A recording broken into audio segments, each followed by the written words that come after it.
जहां गाय बिना चारे पानी के मर गई और सरकार मस्त हो रही है मेलोडी खाने में, मेलोडी बांटने में मस्त हो रही है। जनता को पानी नहीं मिला तो सरकार के किसी मंत्री को, अधिकारी को पानी नहीं पीने देंगे। कांग्रेस है जो लंपी वायरस के जो इंजेक्शन लाई थे वो खराब थे कि उसके कारण आज भी वहाँ पर लंपी वायरस बना हुआ है, जिसके कारण ये सब हुआ है। मेरे को तो इनकी बातों पे खाली हंसी आती है। ये काम नहीं करते, इनको बोलो काम करे, जनता के फालतू बातें बंद करे। लोकल बॉडी के चुनाव कराओ, जनता दूध का दूध कर देगी, पानी का पानी कर देगी। ये कह दे कि पेपर लीक होना कोई बड़ी बात नहीं है, इससे ज्यादा शर्मनाक बात किसी मंत्री के लिए नहीं हो सकती। नमस्कार, आप देख रहे हैं अपडेट इंडिया में आपके साथ सोनू ढाका। देश भर में एक मुद्दा जोर शोर से गरमाया हुआ है, वो है गौ माता को लेकर, जहां पश्चिम बंगाल सरकार में बकरीद को देखते हुए नया कानून लगा दिया। 1950 का जो अधिनियम था उसको सख्त रूप से लागू करते हुए कहा है कि अब कोई भी ऊंट और गाय की कुर्बानी नहीं देगा। इसको लेकर हिंदुओं में भी काफ़ी आक्रोश है कि उनका व्यापार प्रभावित होगा। अभी हमारे साथ मौजूद है आदर्श नगर विधायक रफीक खान। सर, सबसे पहले तो आपका स्वागत है अपडेट इंडिया पर। सर, इतना बड़ा मुद्दा है कि जहाँ एक तरफ समुदाय एक त्यौहार मनाते हैं, बकरीद है, उसको धूमधाम से, वहीं दूसरा समुदाय है कि उनका व्यापार है वो प्रभावित हो रहा है। तो इस मामले को लेकर आप क्या सोचते हैं? हिंदुस्तान गंगा जमनी तहजीब की जगह है और हर धर्म को अपने धर्म का पालन करने की संविधान हमें इजाज़त देता है और हर धर्म में अब आदमी अपने त्यौहार बड़ा हंसी खुशी से मनाते हैं। और मैं कह रहा हूँ आपको भी और राजस्थान सरकार के लोगों को भी कि दूर जलती हुई दिख रही है, गांव में जलती हुई दिख रही, पाँव में जलती हुई नहीं दिख रही। जैसलमेर के अंदर 400 गायें गर्मी से, भीषण गर्मी से मर गई और निगम के गाड़ियों ने उठा के उनको लावारिस हालत में ऐसे छोड़ा हुआ है कि देखो तो अनजान आदमी को भी दया आए, ऐसी स्थिति है। तो राजस्थान सरकार संज्ञान ले। बंगाल पे क्यों जा रहे हो? आप अपने घर में जाओ, संज्ञान लो, गायों की सुरक्षा करो। यहाँ तो कोई ऐसा कल्चर नहीं है कि गायों की कोई कुर्बानी हो रही हो या गाय गोकशी हो रही हो, लेकिन यहाँ इस भीषण गर्मी की वजह से, इस तप की वजह से नौतपा शुरू हो गया आज से, और तो रिकॉर्डिंग में आ रही है। ऐसे राजस्थान में बहुत सी जगह हैं जहाँ गाय बिना चारे पानी के मर गई और सरकार मस्त हो रही है मेलोडी खाने में, मेलोडी बांटने में मस्त हो रही है। प्रधानमंत्री को चिंता नहीं है, मुख्यमंत्री को चिंता नहीं है, लोग प्यासे मर रहे हैं। डॉलर 100 रुपए के करीब पहुंच गया है। सोने के ऊपर आपने कहा सोना मत खरीदो और फिर आपने टैक्स लगा दिया। महंगाई की मार है गरीब आदमी के ऊपर और जनता त्राही त्राही कर रही है बिना पानी के। युवाओं को कॉकरोच कहा जा रहा है और नीट की परीक्षा लीक हो गई है। युवाओं का भविष्य सकते में है। युवा इस बात को लेके अचंभित है कि आगे क्या करेंगे। जिन माँ बाप ने अपनी ज़मीन जायदाद बेच करके बच्चे को पढ़ाया कि ये डॉक्टर बनेगा, एक बच्चे ने कहा कि मैं डॉक्टर बनूंगा माँ, इस बार मैं क्लियर कर रहा हूँ। 10 लाख रुपए का लोन लेके पढ़ाया। हमारा विनोद जाखड़ जाके आया सीकर में, जब उसने सुना कि पेपर लीक हो गया तो सुसाइड कर ली। तो सरकार संज्ञान ले। मेलोडी और सरकार का क्या हाल है? सरकार इस सब पे संज्ञान नहीं ले रही है। सरकार, बीजेपी के नेता अपने कार्यालयों में और मंत्री अपने अधिकारियों में मेलोडी बांट रहे हैं और मेलोडी खा के खुश हो रहे हैं। ये मेलोडी मत खाओ, जनता की सुनो और जनता की बात करो। कल भी हमने कहा है, अगर जनता के मुद्दे रिजॉल्व नहीं किए, जनता को पानी नहीं मिला तो सरकार के किसी मंत्री को, अधिकारी को पानी नहीं पीने देंगे। जनता के साथ खड़े हैं, जनता के मुद्दों में जनता के साथ खड़े। सर, आपने कहा कि जैसे कि गर्मी के कारण गायें मर गई जैसलमेर में, लेकिन बाल मुकुंद आचार्य जो हमारे विधायक है उनसे हमने बातचीत करी तो वो बोल रहे हैं कि जो पिछली सरकार, जो कांग्रेस सरकार थी, उसमें लंपी वायरस आया था, उस दौरान के ये केसेस है जो अब बढ़ रहे हैं। तब की गायें आज मर गई क्या 2.5 साल बाद में? मतलब मैं तो ये कहना चाह रहा हूँ, जिसने भी ऐसे कहा है वो सोच समझ के बयान दे। आचार्य जी ने कहा कि जो पश्चिम बंगाल में जैसे कानून लागू किया जा रहा है तो हम भी सरकार से मांग करेंगे कि इसको सख्त रूप से राजस्थान में भी लागू किया जाए। ये तो जब से एमएलए बने हैं तब से बहुत से बयान करते हैं और मैं तो ये कह रहा हूँ कि कानून बनवाए और लागू करे। अगर इनमें दम हो तो कानून बनवाए।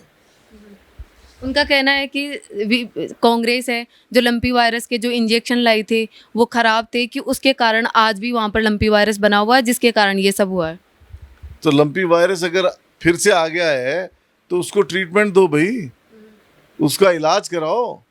ये इस तरह की बयानबाजी और इस तरह की बातें करना, बेबुनियाद बातें बंद करो।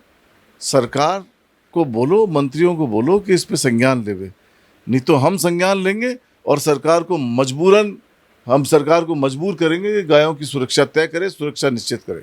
पश्चिम बंगाल में जैसे मुस्लिम संगठनों ने जो आदेश दिया है सरकार ने, उसका स्वागत किया है, और साथ ही जो विधायक है टीएमसी के, मुस्लिम विधायक है, उन्होंने भी कहा कि हम अब गायों की खरीदारी नहीं करेंगे।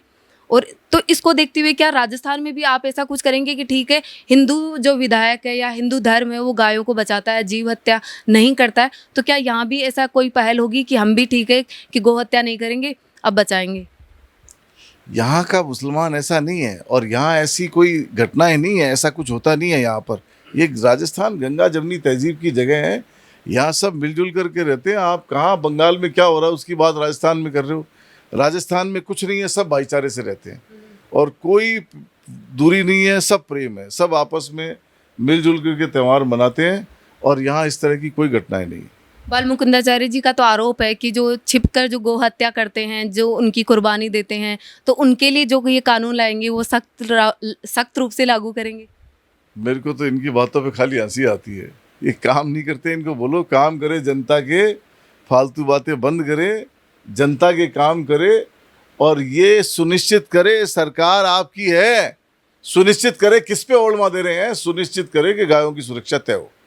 आपने कहा कि जैसे सरकार है कि प्रधानमंत्री मोदी जी है वो मेलोडी बांट रहे हैं, लेकिन उनका कहना है कि जो कांग्रेस है वो भय फैला रही है लोगों में। ऐसा कुछ नहीं है, दूसरे देशों की अपेक्षा पेट्रोल डीजल है वो हमारे यहाँ सस्ता है। पेट्रोल जैसे मदन राठौड़ जी है प्रदेश अध्यक्ष, उनका बयान भी आया कि इतना सा ही तो बढ़ा है, कोई ज़्यादा बड़ी बात नहीं है। और देशों में देखो आप, वहाँ तो और भी महंगा बिक रहा है। तो और देशों के बराबर कर दो और बढ़ा दो, जनता जवाब देगी। क्यों नहीं चुनाव करा रहे हो? लोकल बॉडी के चुनाव कराओ, जनता दूध का दूध कर देगी, पानी का पानी कर देगी। जनता त्रस्त है, अपने मतों से जवाब देगी। जो नीट पेपर को लेकर भी आपने बोला कि जैसे राहुल गांधी जी ने भी जो सीकर में जो बच्चा जिसने सुसाइड किया था उसके परिवारजनों से बातचीत करी थी, लेकिन शिक्षा मंत्री मदन दिलावर जी जो राजस्थान के, उन्होंने कहा कि इतनी बड़ी बात नहीं है, पेपर लीक हो जाना, दोबारा पेपर करवा देंगे। इतनी बड़ी बात नहीं है, ये कहना ही बहुत बड़ी बात है। कोई मंत्री जिम्मेदारी नहीं ले और अपनी जिम्मेदारी से बचे और ये कह दे कि पेपर लीक होना कोई बड़ी बात नहीं है, इससे ज़्यादा शर्मनाक बात किसी मंत्री के लिए नहीं हो सकती। और सरकार को ऐसे मंत्रियों को तुरंत प्रभाव से हटाना चाहिए, क्योंकि जो आदमी पेपर लीक की संवेदनशीलता को नहीं समझ सकता, वो स्टूडेंट की भावनाओं को क्या समझेंगे, पेरेंट्स की भावनाओं को क्या समझेंगे। और मदन दिलावर जी की तो बात निराली है, वो शिक्षा को छोड़ के सब बात करते हैं, शिक्षा के बारे में बात नहीं करते हैं। और उनका ये बयान कि पेपर लीक हो गया तो क्या हो गया, इससे ज़्यादा शर्मिंदगी भरा बयान कोई दे नहीं सकती। सरकार के मंत्री हैं। अफसोसजनक बात यह है कि मुख्यमंत्री का बयान आना चाहिए था कि कैसे बोला ऐसे मंत्री ने, और मंत्री को संवेदनशील होना चाहिए। इसका मतलब मुख्यमंत्री का भी यही व्यू है और इनकी सरकार का ये व्यू है कि क्या हो गया अगर लीक हो गया तो जनता बताएगी क्या हो गया लीक हो गया तो। सर, आपने जैसे अभी हाल ही में मामला सुना होगा कोटा का, जिसमें कई 5 प्रसूताओं की मौत हो गई थी, और आज जो फूड विभाग है, ड्रग कंट्रोलर विभाग है, उसने जांच की है। उसमें आया है कि जो डिलीवरी हुई उस टाइम महिलाओं की, 12 महिलाओं की तबीयत खराब हुई थी, उनमें से 5 की मौत हो गई। डिलीवरी के टाइम जो ब्लीडिंग रोकने का जो इंजेक्शन होता है, वही सैंपल है वो फेल हो गया टेस्टिंग में। तो जहाँ सरकार है जिम्मेदारी से डर रही थी कि ये है जो लापरवाही नहीं है, लगातार परिवारजन भी आरोप लगा रहे थे, तो अब जो सैंपल है वही फेल हो गया।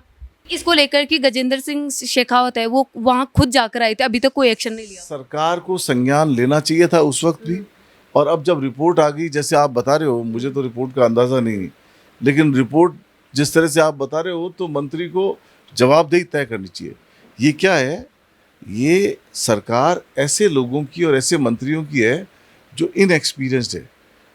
अदरवाइज क्या होता है, कोई भी घटना होती है, घटना किसी के राज में भी कैसे भी हो सकती है, लेकिन अगर एडमिनिस्ट्रेटर अच्छा हो, मुख्यमंत्री अच्छा हो, मंत्री अच्छा हो, तो वो जवाबदेही तय करते हैं, ये सुनिश्चित करते हैं कि आगे इसकी पुनरावृत्ति नहीं हो। लेकिन अफसोसजनक बात यह है कि न तो मंत्रियों में समझ है और न मुख्यमंत्री भी कोई जवाबदेही तय कर पा रहे हैं।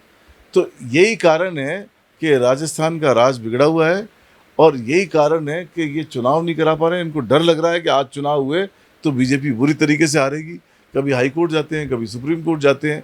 डेमोक्रेसी ख़त्म करना चाहते हैं, लोकतंत्र की हत्या करना चाहते हैं। सर एक ये सवाल रहेगा कि जैसे बकरीद है 28 को, तो इसको लेकर जैसे बाल मुकुंदाचार्य जी ने कहा कि अगर कोई खुले में कुर्बानी देगा या कुछ ऐसी जीव हत्या करेगा तो सख्त रूप से उनकी चेतावनी है, उनको ऐसा ना करें। किसी दूसरे के धर्म में किसी को इंटरफेयर नहीं करना चाहिए और उनको ये तय नहीं करना चाहिए कौन त्यौहार कैसे मनाएगा। हर संप्रदाय को अपने त्यौहार अपने हिसाब से मनाने की आज़ादी है और संविधान इसकी आज़ादी देता है। गो हत्या को लेकर जैसे एक्टिव रहती है बीजेपी सरकार जब से आई है कि हम इस पर काम करेंगे, लेकिन आपको लगता है कि जैसलमेर का जैसे मामला देखते हुए कि इसको सेंसिटिव ले रही है सरकार? कहाँ ले रही है, किसकी जवाबदेही है? जवाबदेही से बचना चाह रही है सरकार। इनके एमएलए मंत्री जिस तरह से जवाब दे रहे हैं उससे बच रही है और हम समय आएगा जब हम इसके ऊपर इशू बनाएंगे और इशू बना के सरकार से जवाब मांगेंगे।